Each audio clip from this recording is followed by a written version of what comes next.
leg was about 3 times bigger than my left leg. They just said that he would grow out of it. The leg just kept getting bigger and bigger. We realized just how serious this was. I would get these blisters, bigger than quarters. She was just skin and bones. I remember saying, our mother is dying. Next, 2 medical mysteries that defy the experts. Adrian Martinez loves playing football more than anything. But that all changes when his leg begins growing in a way he could never have imagined. But nobody really knew what was wrong with him. I couldn't stand being alive anymore. Wouldn't anyone help my son? Then, Kathy McFadden's seemingly ordinary life turns into a living nightmare when no doctor can explain the terrifying series of symptoms which plague her for more than 10 years. I knew something very serious was happening. My greatest fear was that I could die.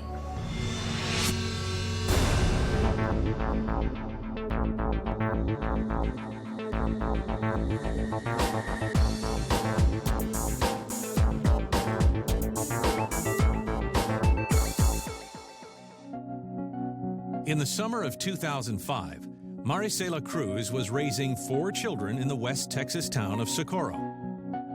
With no man in the family, she felt especially close to her oldest boy, Adrian. At that time, I wasn't working. I had a pretty hard life then. But despite his family's hardships, for 12-year-old Adrian Martinez, it's a carefree time. I had a lot of friends. They lived in my neighborhood. My favorite things to do was to ride my bike around. Always active and energetic, Adrian appears to be in perfect health. Nothing seems out of the ordinary, except for his large birthmark. It was the whole leg from hip to ankle. It didn't really bother him all that much. The birthmark, it was a little pink. I didn't even notice my leg. Everything was good. But one day that September, as Adrian is getting ready for school, he suddenly experiences a very strange sensation. His right leg is extremely hot. I could feel the heat waves coming out of my leg. The heat was pretty intense. I think I could compare it to an iron. And that's when I took him to the pediatrician. They just said that he would grow out of it. But over the next 4 months, the bizarre feeling only intensifies. I noticed my leg getting hot all the time. I just thought it was like a freakish thing that was happening to me. And it's not long before Adrian notices something even more disturbing. I was playing football with my friends, and I felt a heaviness in my leg, and it was getting real hard to walk. I noticed that my right leg was a little bit bigger. I just didn't know what to blame it on. Hoping for the best, Adrian tries to ignore the change in his leg. But over the next month, it seems to grow even larger. I noticed that his leg was getting wider and bigger as he was going through puberty. I really didn't know why it was getting so big. It was about 20% bigger, and it was swollen up all the time. I couldn't ride my bike anymore because my leg was rubbing against the frame of the bike. His leg was actually growing so fast. I just knew something was terribly wrong with my son. Alarmed, Maricela brings Adrian into the local clinic. His pediatrician really didn't have any knowledge of this problem. He just recommended that I just leave it alone. I was not satisfied with that response, so I decided to ask a couple other doctors. She takes Adrian from appointment to appointment, but no one can explain why his leg keeps growing. The doctors would just run tests, and they never really told me what they were looking for. And then they would say there was nothing wrong with him, that they couldn't find anything. At this point, I was seeing the doctor at least once a month. My right leg was about 35–40% bigger. I was getting really frustrated and mad at the doctors because I thought that they should know everything and that they should know what was happening to me. But nobody really knew what was wrong with him. I just wanted some answers. Wouldn't anyone help my son? The leg just kept getting bigger and bigger. In 8th grade, I was getting depressed about the size of my leg. I realized that people were looking at me. They were laughing. It was something that, nobody has ever seen. He could not hide this problem at all. Even if he wore baggy pants, it was very noticeable. It was getting real hard to walk. And after a while, my ankle started hurting. I feel like a sharp pain, like someone was hitting me with a hammer. Frightened by his painful new symptoms, Maricela takes him to the hospital. They did all kinds of studies to see if they can find something wrong with his leg. They're doing x-rays to see what was around inside my leg. They're checking the radius around my leg. They're doing MRIs and CAT scans, and I was worried that I had cancer or disease that could kill me in 6 months. My biggest fears about the doctors running these tests were for them to tell me he might pass away. Over the next 3 weeks, Adrian and his mother wait anxiously. And finally, the results are in. The doctors told me that I had elephantiasis. Elephantiasis is an extremely rare disorder of the lymphatic system, which causes tissue in the lower half of the body to dramatically thicken and swell. The condition is not well understood, and there is no known effective treatment. I was shocked. They told me that there was nothing that could be done, that we had to wait till he got older and see what would develop from there. I was just wishing for it to just stop growing. It made me feel kind of sad that would never happen. Horrified, Adrian returns home and tries to manage his condition the best he can. But his leg continues growing. By his sophomore year, it's 2.5 feet in diameter and weighs 100 pounds. I could barely even walk from class to class. Adrian would have to leave like 10 minutes earlier to get from one side of the school to the next. When they let me out of class early, I wasn't walking fast enough, so when I was going up the stairs, I got caught between everybody that was trying to go up and down the stairs. Somehow, Adrian gets through the school year, but the leg persistently balloons up. When I was a junior, my leg was about 3 times bigger than my left leg. It was about 56 inches around. Yeah, I was scared. I just didn't know what was happening to me.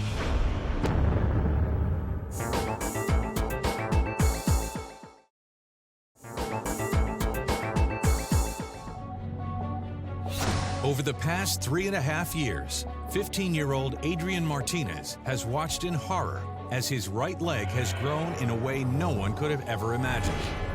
By his junior year, it's a grotesque 56 inches around and weighs nearly 150 pounds. Just when he thinks it can't get any worse, a shocking new symptom begins to emerge. I started getting little pimples on the right side of my leg. They were full of white pus. When the pimples would pop, it had a very foul smell to it.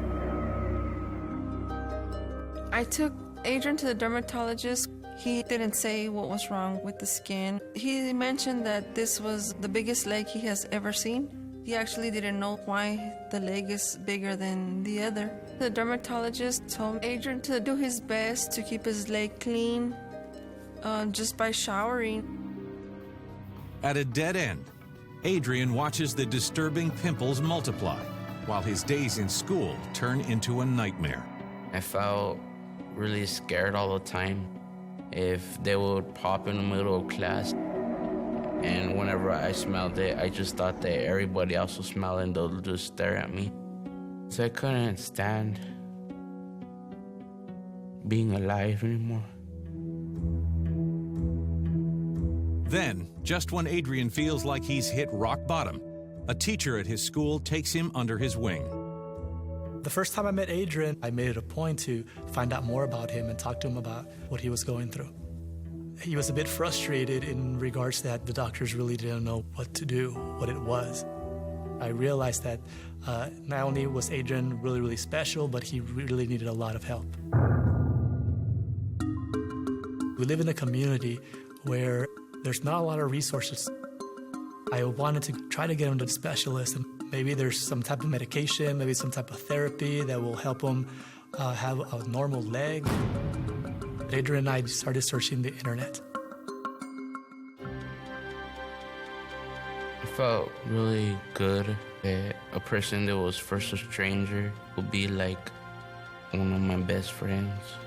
As we started to research this elephantiasis, we realized that some of the symptoms didn't quite match up with everything that he was going through. Sure, he's onto something. Luis redoubles his efforts, and 2 weeks into his search, he comes across a disease that seems to match Adrian's symptoms to a T. I talked to some of the experts about Adrian's condition, and they were able to point us in the right direction to get the best help available for Adrian. 2 weeks later, Dr. Robert Rosen, a New York endovascular surgeon, agrees to look at Adrian's file. What stood out to me when I reviewed this patient's history was the degree of enlargement of this limb. In the years that I've been practicing, I've seen a handful of patients that had this degree of involvement of one extremity. After reviewing Adrian's medical records, it was clear to me that Adrian was suffering from Klippel-Trenaunay syndrome, or KTS. Klippel-Trenaunay syndrome, or KTS, is a rare congenital abnormality that generally involves one arm or leg. In a healthy individual, a complex system of arteries, veins, and lymph channels develop in a fetus to carry blood and lymph fluid throughout the body. But in patients like Adrian, for some unknown reason, these vessels fail to form properly. As a result, two things happen. First, deoxygenated blood or lymph fluid collect in the affected limb, causing swelling. Then, tissue overgrowth and skin abnormalities may develop, resulting in deformity.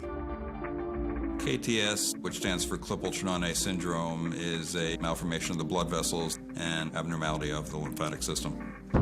And it usually involves one limb, usually a leg, during the course of blood and lymphatic vessel development, which is a very complex process. In the embryo and the fetus, all of these primitive vascular spaces that are there at the beginning, which normally refine themselves into arteries and capillaries and veins, somehow get disordered. They're called cavernous venous malformations. They grow with the individual.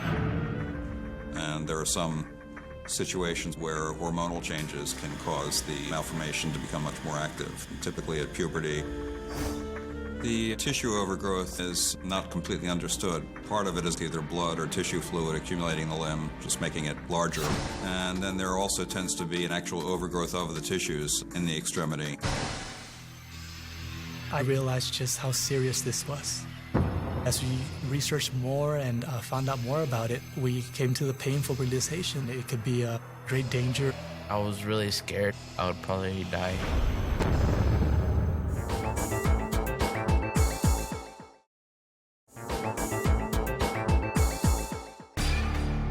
"16-year-old Adrian Martinez has just learned that he has KTS, a rare disorder which has caused his leg to grow horrifyingly large. But to Adrian's shock, his birthmark, which no one thought important, was in fact the first sign of the disease. Classically, KTS involves kind of a reddish-purple birthmark.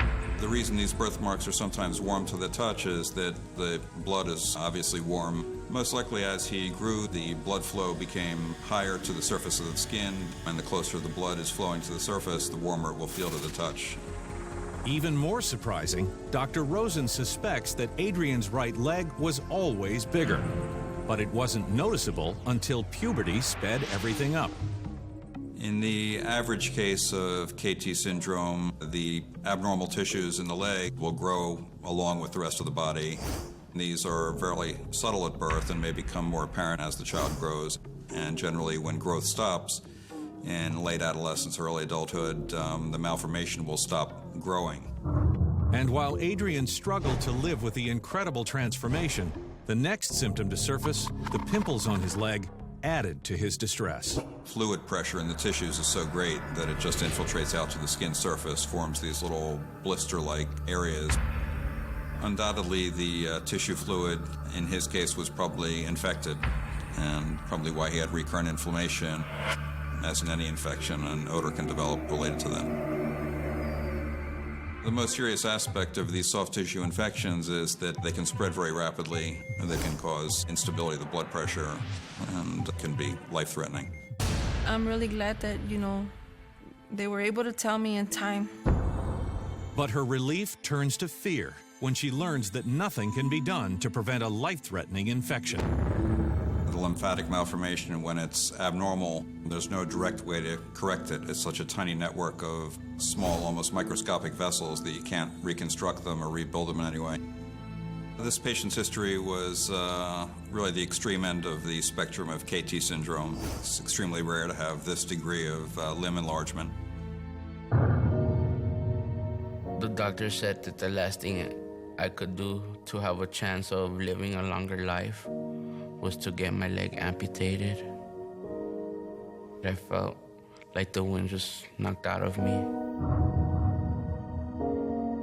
The risks were very high on the surgery. They told me that he has a 50% chance of dying on the operating table because he had so many veins, and that in the process of the operation that he might bleed to death. I was really scared that after everything that I went through, that I would just die all of a sudden on the table. My mom, she told me that ultimately it was my choice. I decided to do the operation. I think that he has a real strong character because it's so hard to make this kind of decision, especially at a young age. A lot of conservative measures had been tried, and it was just unmanageable. Living with this on a day-to-day basis can be less traumatic to live without the limb than to have a limb that's endlessly causing problems. In October 2009, Adrian is wheeled into surgery at a local hospital. The last thing I said to my mom before they took me into surgery was I told her not to worry about anything, and I told her that I love her. I told them that I loved them and that everything would be okay. A whole lot of things were going through my mind. Especially, that I would never get to see him alive again.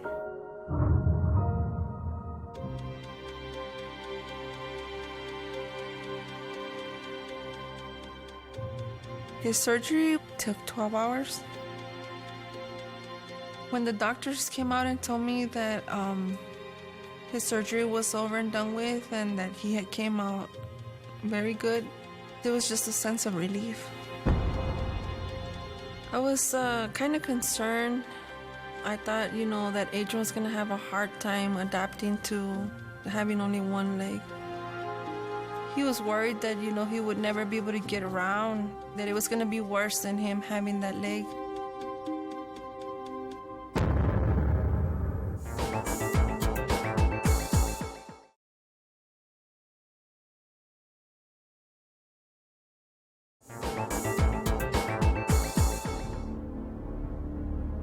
Over the last 5 years, Adrian Martinez has suffered from a painful, disfiguring disease that left his leg weighing a shocking 150 pounds.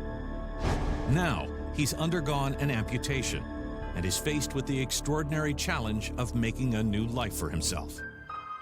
I didn't really know what to think. I didn't know if I was gonna be happy or sad. When I looked down at my leg, I just felt like the whole world was just lifted from my shoulders. I felt lighter, and I felt happy about the choice that I made. Still, Adrian can't help but wonder why so many other doctors fail to identify the disease. From his records, they estimated that the leg itself weighed up to 150 pounds. Over the past 30 years in my practice, I've seen only a handful of patients with this severity of KTS, and I've probably seen upwards of 1,200 or 1,500 patients with the syndrome. Today, Adrian is 17 years old and about to enter his senior year of high school. This last semester I had straight A's. I hang out with my friends a lot more often than I used to.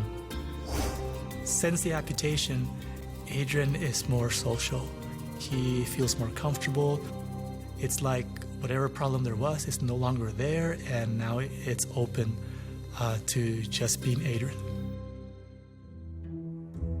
For now, he gets around school in a wheelchair and uses crutches at home. But he's looking forward to using a prosthetic leg one day. I got a prosthetic leg, but the muscle in my stump is not strong enough as it would be if I had more bone.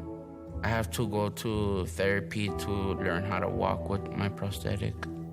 My hopes for Adrian's future is that he gets up on that leg and he's able to walk on it with no problems. He can get into college and, get a good career. I know that Adrian is going to have a great future. He is such a special kid, such a special, special soul.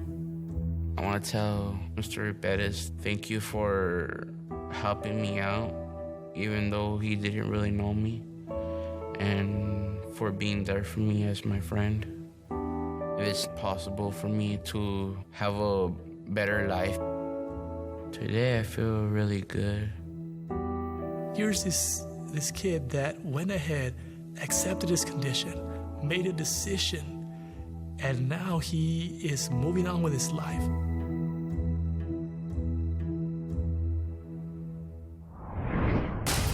While Adrian Martinez was tormented by an undeniable deformity, a seemingly insignificant symptom turned Kathy McFadden's life into a living hell.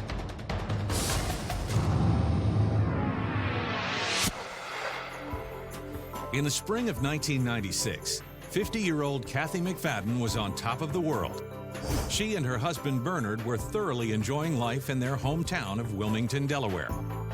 Bernard and I, we were married 26 years. We did a lot of different things together.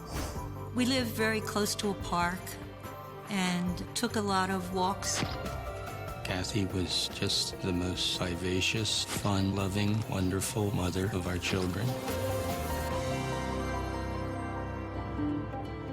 With their two daughters grown and out of the house, Kathy is able to focus on her students.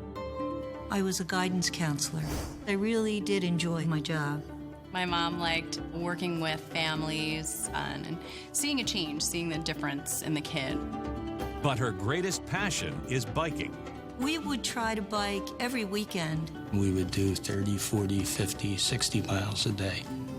It was something that we really enjoyed, really relished.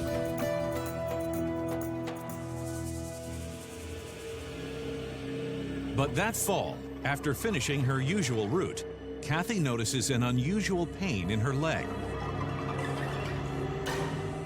My ankles were really swollen. You couldn't tell I really had ankles. It just looked like one big leg. That evening, when I went to bed, they were still swollen. I really disregarded it. I thought, by tomorrow morning, it should be fine. And when Kathy wakes up, her ankles are back to normal, and she and Bernard set off on their bikes. But just 20 minutes into the ride, the pain and swelling return. My legs were aching. The pain reminded me of a toothache that isn't like a sharp pain. It's more of a dull pain. So I tried to keep pedaling through it. I was very concerned because she had never had anything like that before. So I knew that there was more than just a little problem. I didn't understand this at all. I realized it was time to go to the doctor. I went to my primary care physician, and she had referred me to a vascular surgeon.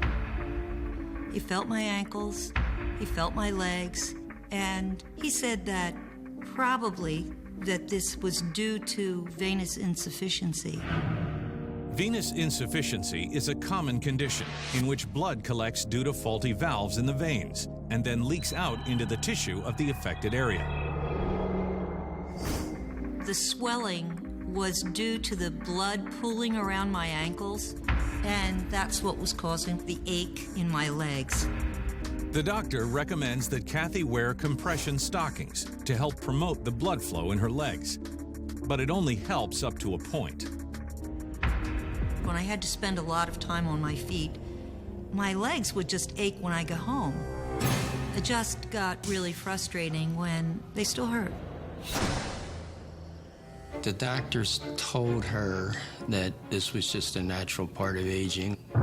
We had plenty of friends our own age that weren't having these kinds of problems as a natural part of aging. There weren't any other doctors recommended for me to see. And even though I didn't feel like it was adequate, I didn't know where else to turn. Resigned to her fate, Kathy does the best she can to simply deal with the constant pain and swelling over the next 3 years. But then, when she least expects it, a strange new symptom begins to emerge in the fall of 2001. One morning after a shower, I noticed I had a rash on my leg. There was an intense itching. I thought maybe it was some sort of an allergic reaction. But it's not long before the bizarre rash takes on a life of its own. I would get these blisters, bigger than quarters, all over the tops of my feet. And the blisters behind my knees was the worst because it really incapacitated me. Whenever I would bend my leg, then that would crack and pus would ooze out. Her legs would seep. Her legs would get very, very swollen. She would be in such pain and discomfort that she could just barely walk. I was shocked by how quickly she was falling apart. I realized that I was sicker than I thought I was. What was wrong with my body?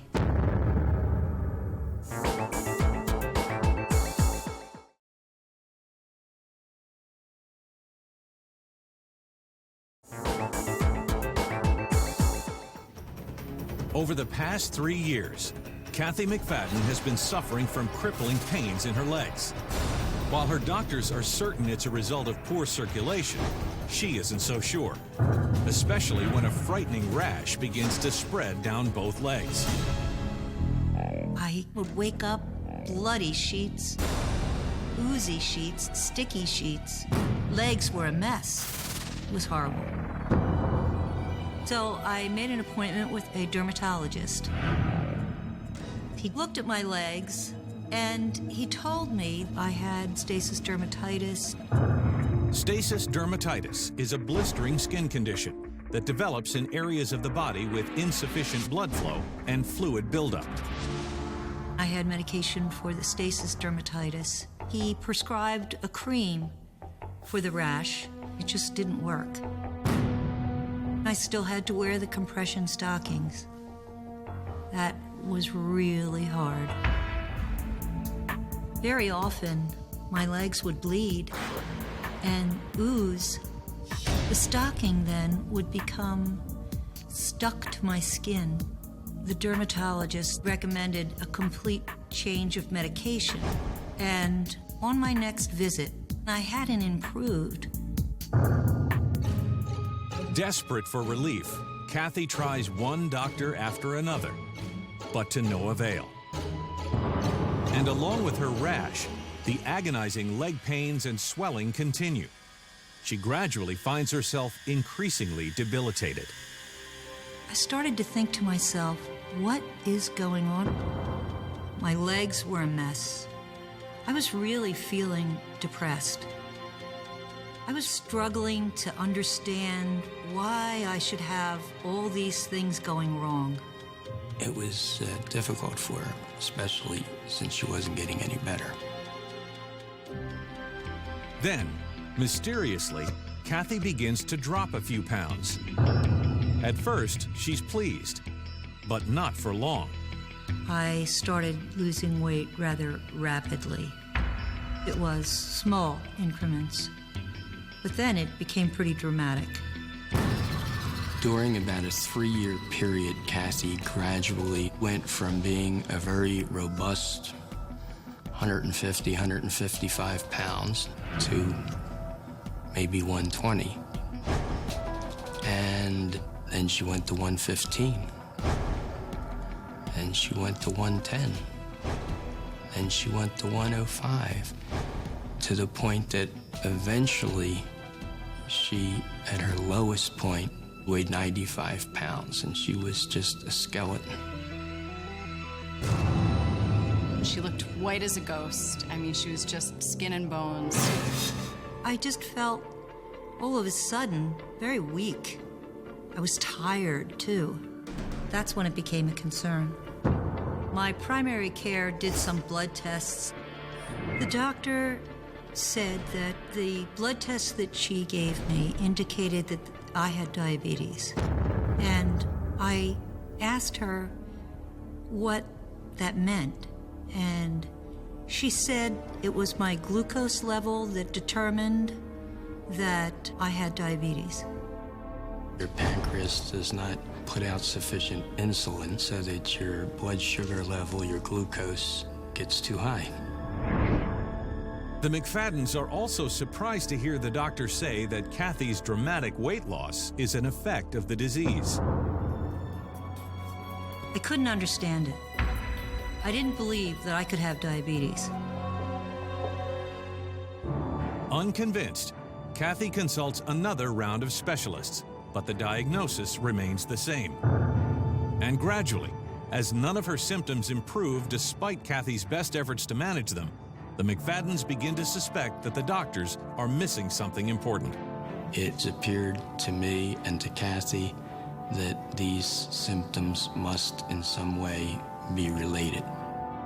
They wouldn't make a connection between all the symptoms. And over time, they begin taking an immense toll on her. I felt overwhelmingly fatigued. And at that point, I was taking naps after school. And then also going to bed very early at night. My mom would call out of work to go see a doctor 2-3 times a week. She realized that she had to retire. And this was an extremely difficult decision for her. On January 1st, 2007, Kathy goes to work for the last time. But it's not a retirement she can enjoy. A lot of my days were spent on the sofa. Bernard took on a lot of extra responsibilities, like the laundry, cooking. She really became much more reclusive. It was difficult for her to get up and walk more than a few steps. I had gotten so thin and so bony that I had to carry a pillow with me when I sat down anywhere because it hurt. My bones were all that was left of me. At this point, I remember my sister saying, you know, our mother is dying. But honestly, I felt like she'd already died. Because she just wasn't the person that she used to be anymore.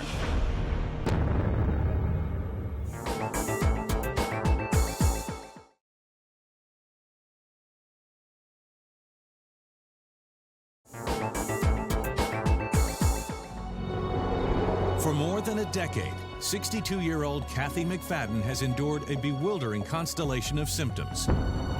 Swollen, painful legs, a blistering rash, diabetes, constant fatigue, and severe weight loss.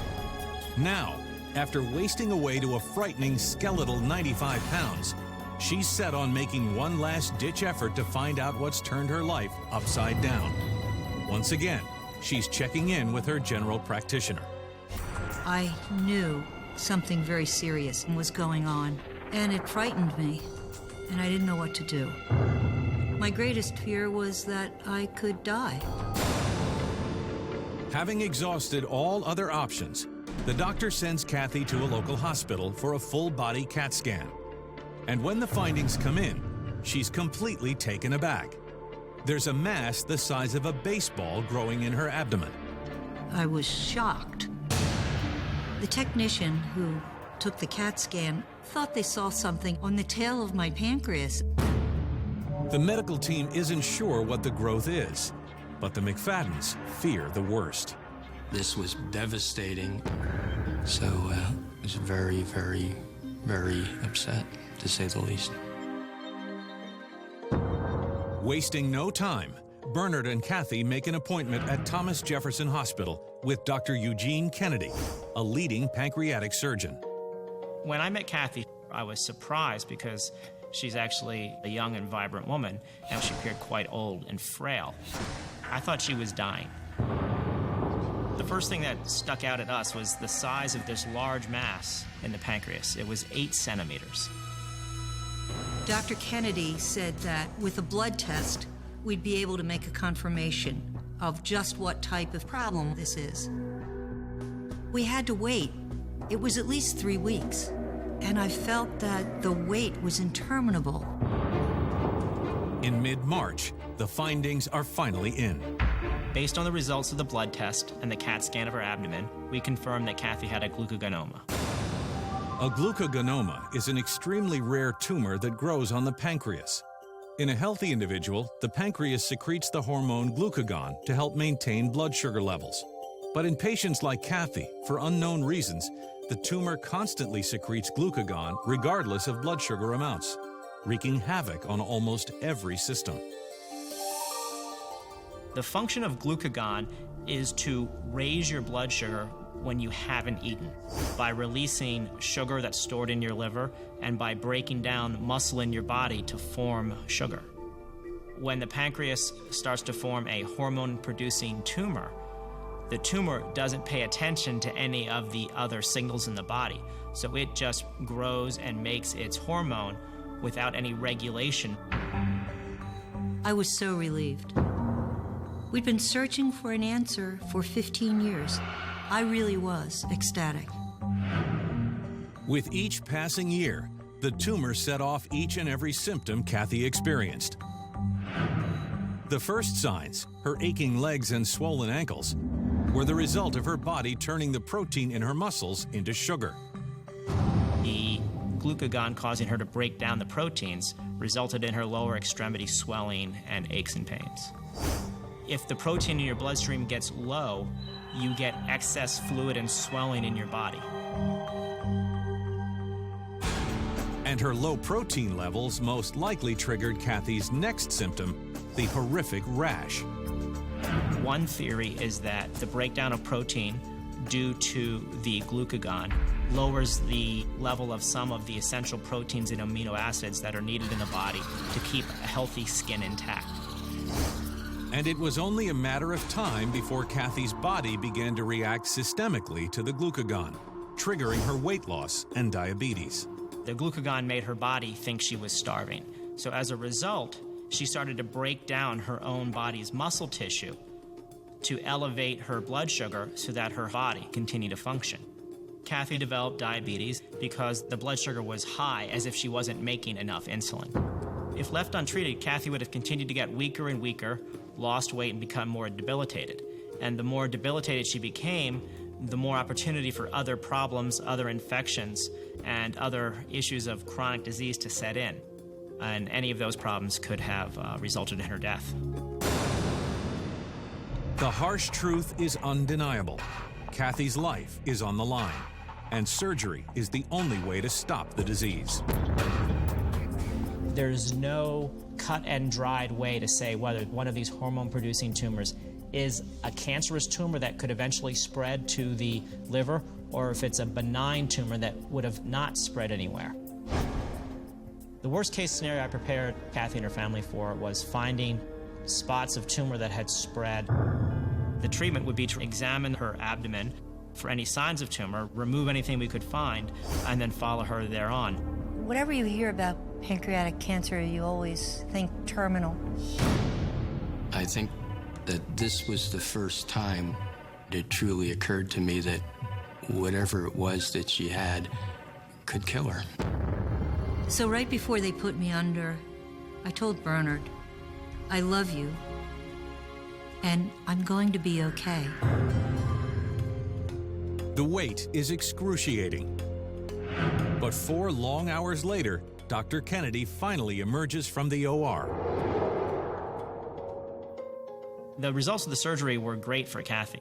There was no evidence that the tumor had spread anywhere, so we were able to remove the tumor in its entirety. We were just overjoyed. From the time her tumor was removed, she started to get better. There was no additional treatment. And less than a month after the surgery, Dr. Kennedy has more good news for Kathy. Her diabetes had disappeared as well, so every single symptom that she had had was gone. 4 years before she was diagnosed, it was very, very disappointing and discouraging that they simply could come up with no leads whatsoever. Bernard and I couldn't help wondering what took so long to find a diagnosis. What's difficult is taking all of these seemingly unrelated symptoms and putting them into a single diagnosis. I've actually never seen someone with a glucagonoma before. They're quite rare tumors. There's several hundred cases reported in the medical literature. However, many of them don't have the severe symptoms that she did.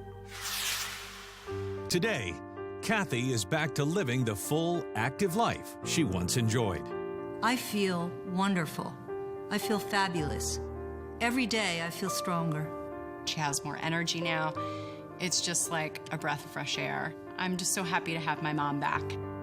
I'm looking forward to spending a lot of time with my 2 grandchildren and being able to be with them and watch them grow.